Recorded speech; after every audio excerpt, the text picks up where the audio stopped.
പോരെ ക്യൂൻസ് ഹോട്ടലിലെ ക്യാമറ നീ കണ്ടിട്ടുണ്ടാടേ? കൊള്ളാം, എന്തൊരാട്ടം! കിളവന്മാര് വരെ വീട് പോവില്ലേ? ആ എന്നാ പിടിച്ചോ, ഒരു ബാഗ് വിൽസും തീപ്പെട്ടിയും പിടിച്ചോ. ബാക്കിയോ? ബാക്കി പാർസലാക്കി ഞാൻ ബംഗ്ലാവിലേക്ക് അയച്ചു തരാം കേട്ടാ. എടാ ഇപ്പൊ ഇത് മതിയുടെ, ഇതൊന്നും വലിച്ച് ശരീരം കേട് വരുത്താതെ മക്കളെ. പാച്ചേട്ടാ, ഒന്നോ ഞങ്ങള് വേറെ ചില കാര്യങ്ങൾ പറയാം. ഏത് വേറെ ചില കാര്യം? അല്ല പാച്ചേട്ടാ, നമ്മുടെ നാട്ടിലെ ചില പകൽമാന്യന്മാരെ കാണണമെങ്കിൽ രാത്രിയാവുമ്പോ ക്യൂൻസ് ഹോട്ടലിലെ ക്യാമറ ഹോളിൽ ചെന്ന് നോക്കിയാ മതി. വായും പൊളിച്ചല്ലേ ഇരിക്കുന്നത്? ആ ഞങ്ങള് ചിലരുടെയൊക്കെ ചില ഫോട്ടോകളൊക്കെ എടുത്തിട്ടുണ്ട്. ചിലപ്പോ അത് ഈ നാട്ടിലെ ചുവരുകളിലൊക്കെ കണ്ടെന്നും വരും. അല്ല, ഒരു ലോകകാരി ചോദിച്ചോട്ടെ? ചോദിച്ചോളൂ. കള്ളു കുടിക്കാനും പെണ്ണുങ്ങൾ ഉടുതുടില്ലാതെ ഡാൻസ് ചെയ്യുന്നത് കാണാനും മറ്റേതൊക്കെ നിങ്ങളുടെ കൈ കാശുണ്ടല്ലേ? സപ്പോസ് പാച്ചിപ്പിള്ള ചേട്ടന്റെ കടയിൽ നിന്ന് പറ്റിയ 10 കാശ് തരാൻ നിങ്ങളുടെ കയ്യിലില്ല അല്ലേ? നോക്കിക്കോ, ഒരു ദിവസം ഉടുതുടി ഇല്ലാതെ ഈ പബ്ലിക് റോട്ടിൽ നിന്ന് ക്യാമറക്കാരി ഞങ്ങളെ കൊണ്ട് കളിപ്പിച്ചില്ലെങ്കിൽ എന്റെ പേര് പാച്ചോട്ടൻ നല്ല സൂക്ഷിച്ചു നമുക്ക് മിനിസ്റ്റർ ഒന്ന് കാണണം. പിന്നെ ആ ഫോട്ടോ ഒന്ന് പത്രത്തിൽ പ്രസിദ്ധീകരിക്കണേ. പാച്ചേട്ടാ, ഞങ്ങൾ പോകുന്നു. പാച്ചേട്ടാ,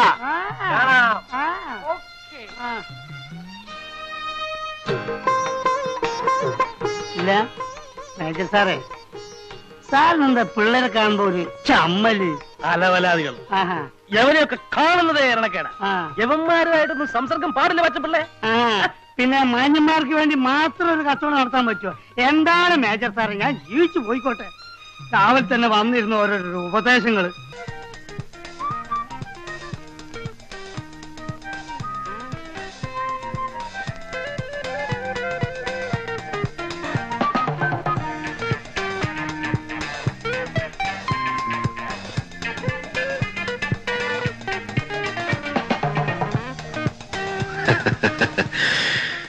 സത്യത്തിൽ നമ്മൾ നേരത്തെ പരിചയപ്പെടേണ്ടവരാണ്. നമ്മൾ പരിചയപ്പെട്ടല്ലോ. അവിടെ അവിടെ എന്നാ പറയാൻ പറ്റാത്ത അത്തരം പരിചയപ്പെടലല്ല. See, I am major Nair. Hello. I am Gopan. Hello. ഇവൻ കോര. ഹലോ. അത് ഭക്തകുചേരൻ. ഭക്തവത്സലൻ. ഹലോ. സത്യം പറഞ്ഞാൽ നിങ്ങളെപ്പോലെ മിടുക്കന്മാരായ ചെറുപ്പക്കാരെ കമ്പനി കിട്ടാൻ തന്നെ വലിയ ബുദ്ധിമുട്ടാണ്. ജീവിതത്തെ കുറിച്ചുള്ള എന്റെ ഔട്ട്ലുക്ക് എന്റെ സമപ്രായക്കാരായ മറ്റുള്ളവരെക്കാൾ വളരെ വ്യത്യസ്തമാണ്. Because I have seen 3 wars. 3 യുദ്ധങ്ങൾ കണ്ട കണ്ണുകളാണിത്. I still feel I am young. അതുകൊണ്ട് നിങ്ങളുടെ അതേ ചിന്താഗതി തന്നെയാണ് എനിക്കുള്ളത്. അപ്പൊ ചുരുക്കി പറഞ്ഞ ഞങ്ങളെ പോലെ അമ്മാവന് ഒരു 1-ാം തരം പിഴയാ. കറക്റ്റ്. ചില്ലറ കുസൃത്തരങ്ങളൊക്കെ ഇല്ലാത്ത ഒരു ജീവിതം പിന്നെന്ത് ജീവിതമാണ് പിള്ളേരെ? വേണം വേണം വേണം വേണം.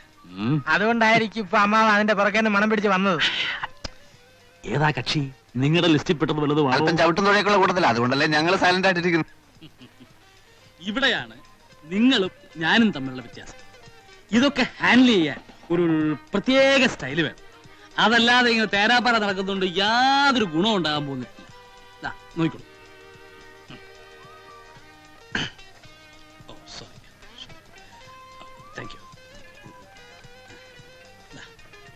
എന്താ എഴുതിയിരിക്കുന്നത്? I love you. ഇത് അവൾ വാങ്ങിച്ചാൽ വാങ്ങിച്ചാൽ ലൈനിൽ വീണു എന്നർത്ഥം. വാങ്ങിച്ചാലല്ലേ? വാങ്ങിക്കും. Just watch. Keep it.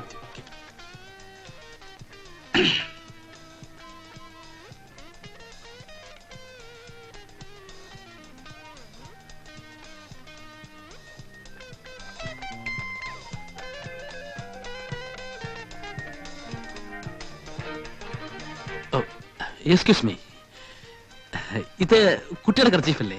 അയ്യോ അല്ല. അതെ, കൈയും താഴെ പോകുന്ന ഞാൻ കണ്ടതാണ്. ഇതങ്ങോട്ട് വാങ്ങിച്ചു കുട്ടി. ഇതിലെന്താ എഴുതിയിരിക്കുന്നത് കണ്ടോ? വായിച്ചു നോക്കിയിട്ട് വാങ്ങിച്ചാ മതി.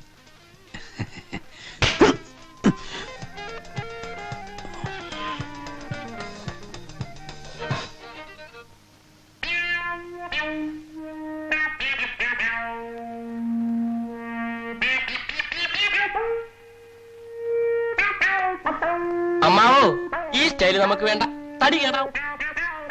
അവള് വീണ് പോയേനെ, കുറച്ചുകൂടി ഓങ്ങി അടിച്ചിരുന്നെങ്കിൽ. ഇതൊന്നും കണ്ട് വിരളാൻ പാടില്ല കുഞ്ഞുങ്ങളെ. തൊലിക്ക് നല്ല കട്ടിയാണല്ലേ. ഇതും ഒരു തുടക്കമാണ്. അടുത്ത പ്രാവശ്യം അവള് പിച്ചാത്തിക്ക് കുത്തും, അതോടെ ഒടുക്കം. നിങ്ങൾ ഈ സിനിമയിലൊക്കെ ലവ് സ്റ്റോറീസ് കണ്ടിട്ടുണ്ടോ? ഒരു ക്ലാഷോട് കൂടിയാണ് ലവ് ആരംഭിക്കുന്നത്. ഒന്നുകിൽ നായകൻ നായികയെ തല്ലുന്നു, അല്ലെങ്കിൽ നായിക നായകനെ തല്ലുന്നു, പിന്നെ തല്ലിയല്ലോ എന്നുള്ള സങ്കടമാണ്, സെന്റിമെന്റ്സ്. ഇത് പ്രേമത്തിലേക്ക് വഴിവെക്കുന്നു. പിന്നെ പ്രേമം, പിന്നെ ആത്മഹത്യ, അല്ലെങ്കിൽ വില്ലൻ തല്ലി കൊല്ലും.